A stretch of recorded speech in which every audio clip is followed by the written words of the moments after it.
देखिए सामने नहीं, एक कुछ सैनी नाम का बंदा है, लड़का है, तो उसको जब हमने, वो हमें पूछता है जी आप कैसे आ गए यहाँ पे। मैं कहा जी हमारा काम भी एनफोर्समेंट का है, मैं आरटीओ हूँ, मैं थोड़े आप लोगों को इन्फॉर्म करके आऊँगा, अगर इन्फॉर्म करूँगा तो ये लोगों को पता चल जाएगा, फिर तो ये दिखेंगे ही नहीं। तो इसी बात पे थोड़ी वो तू मैं करने लग गया। कहता जी आपने ये जो हमारे चौकी अफसर से पहले पूछना चाहिए था।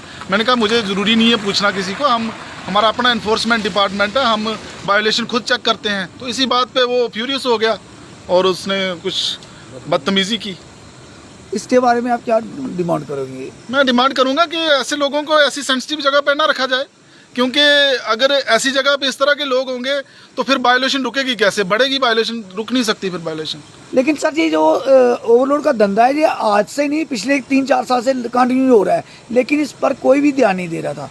तो आज आपने ये आकर इस पर ध्यान दिया। देखिए मैं वही है, ये अभी रात के 10 बजे हैं, इस वक्त बड़ा रिस्की है जो इस हिसाब से इस बंदे ने मेरे साथ एक्ट किया, ये पुलिस वाले ने। मुझे बड़ा अफसोस हुआ कि अंधेरे में हम लोग तो इतने आर्म्ड है नहीं, हमारे पास एक गन मैन है, अगर हम नाका लगाएं तो ये हमारे लिए रिस्की हो गया। आज मैंने देखा जिस तरह से इस बंदे ने मेरे पे मतलब बिहेव किया है, उस तरह से रात का नाका लगाना हमारा मुश्किल हो गया है।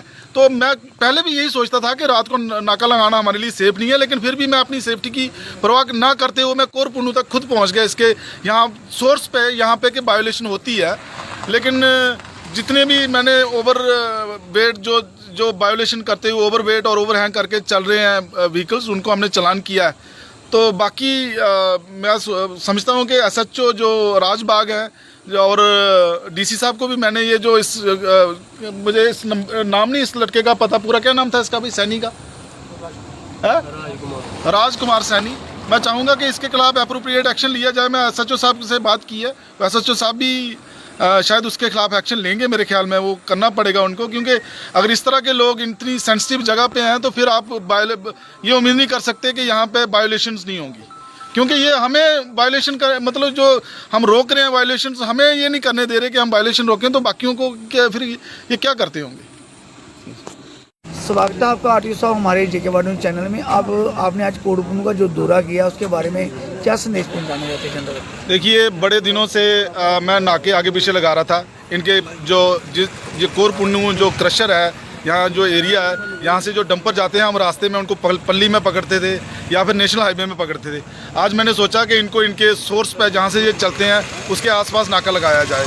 तो इसी सिलसिले में मैंने आज ये जो कोर पुन्नू की जो चौकी है इसके पास ही मैंने नाका लगाया, और यहाँ पे मैंने यूं ही नाका लगाया तो कोई 7-8 बंकर जो डंपर्स हैं वो हमने पकड़ लिए, और उनको जो ओवरवेट के बिल्टी के हिसाब से उनको हमने चलान कर दिया। और जिनका हमें लगा कि इन्होंने बिल्टी सही नहीं कैरी की, उनको अभी हम कंडे में ले जाएंगे, और कंडे में उनका जो ओवरवेट के हिसाब से जो चलान बनता होगा, मुनासिब जो पनिशमेंट होगी वो हम करेंगे, वो चलान हम वायोलेशंस के। सर ये जो नाका है जो रूटीन तौर होगा या वैसे ही?